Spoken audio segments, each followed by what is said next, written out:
Hello and welcome to your post-match Raw, podcasting to you from my field here in beautiful rural nighttime Ireland. I'm Trev Downy, and joining me to give their immediate reactions to Liverpool 1, Everton nil in the Premier League at Anfield are Dave Hendrick and Harry Sethi. It was a tough watch at times, that first half in particular, Dave. Not the roaring back to life, full of enthusiasm and determination to win the league type of performance that we were expecting. Atypical sloppiness, atypical mistake oriented stuff, very, very vulnerable at any class of attack at all that happened to come against us. And yet, somehow, through one of the most massively underperforming men of recent matches, we've pulled out a 1-0 win, which by the end of the second half, I think we can say it was deserved. Yeah, everything you've said is spot on, but the only thing we need to concern ourselves with is that going into tonight, the magic number was 16. We needed 16 points to get free and clear of Arsenal, so that even if they won all 9 remaining games, they couldn't catch us. It doesn't matter how we get those points.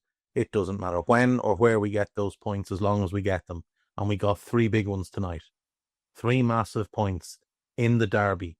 Derbies are rarely a good game to watch. There's the odd one. We can all think of the odd one over the years. But by and large, they're like that. They're horrible, grindy, nasty games. Once again, we're going up tonight against 12 men because Sam Barrett puts forward a strong contender for the worst refereeing performance that this league has ever seen. And this is a league that has employed some of the most inept men in the history of match officiating. He was horrendous tonight, and we're going to need a big ref watch at some point. But you are right, like, we didn't start the way you'd... Well, we started on top, and we were doing a decent job at getting the ball to Diaz, and he was taking on O'Brien, and he was getting them backpedaling and getting us into the box. And then nothing would happen from there. What really frustrated me, especially in that first half, was how slow the midfield were to move the ball.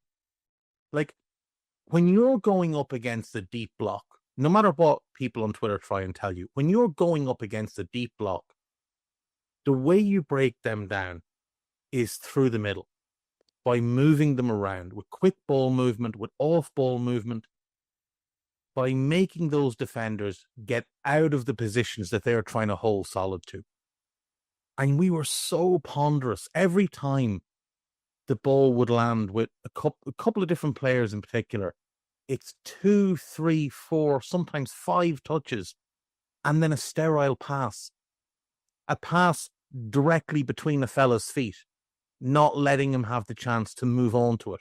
A pass backwards, a pass sideways, a pass slightly behind someone that kills their momentum and makes them check back in.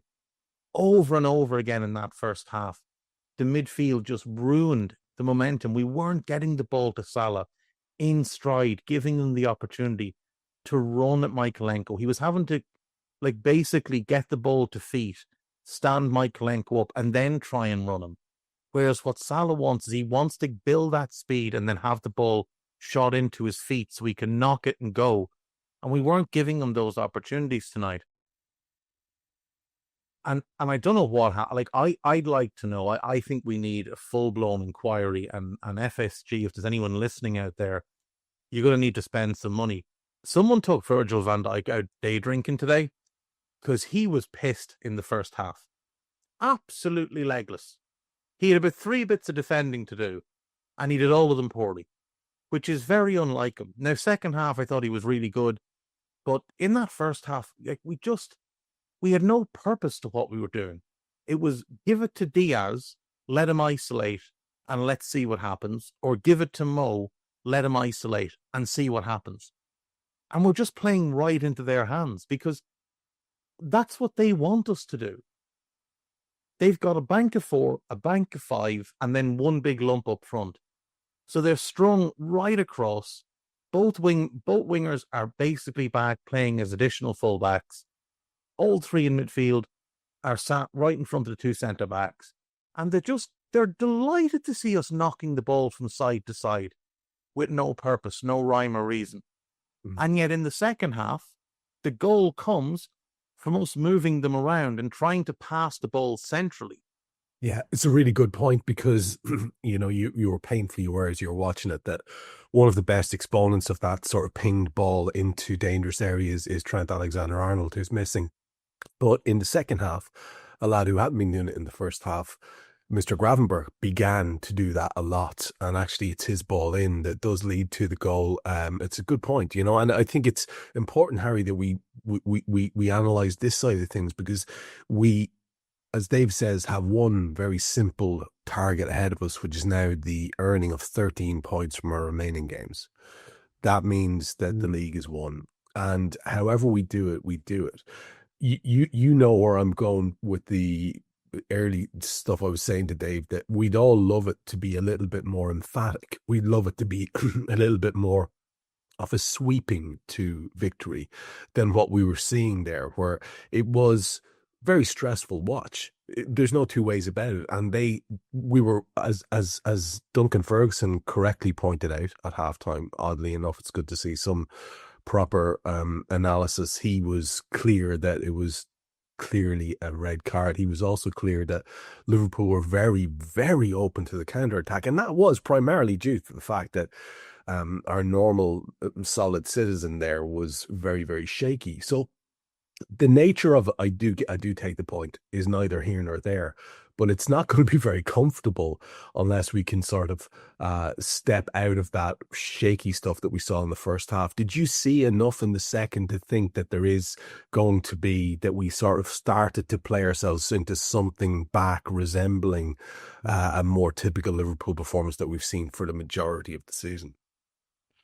Yeah, I thought the intensity of a lot of individual performances, but just I thought collectively was much better in the second half. I mean, I think something we have seen this season from this Liverpool side that is, this is not the same incarnation that we've seen in some of the prime Klopp years. I think they're very impressive in many areas. One of those areas is their ability to keep the ball, and I did like after going ahead just how much we dominated the ball, but shared sort of Dave's frustrations about the first half and how tentative we were.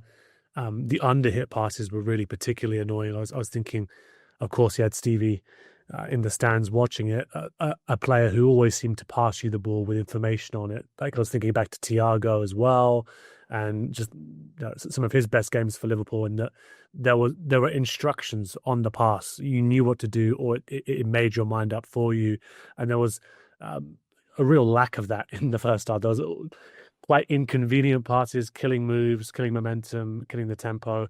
You mentioned Trent there, and that pass that he does, I mean, maybe not one of his most glamorous ones, but the one that he does most often, receiving the ball, looks up immediately, first time ball to Mo. I think we only saw it a couple of times today where the ball was sort of passing to Mac and he tried to sweep it round for Mo first time.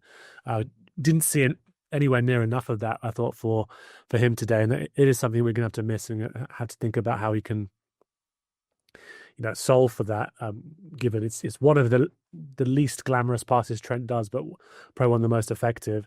No, I thought you saw Virgil in the second half, like right up for it. Like there are a number of challenges that he went in for, headers that he went in for, where you had to travel quite a long way to get to the ball, to get to the challenge, and he made sure that he did so, and he did it pretty emphatically as well.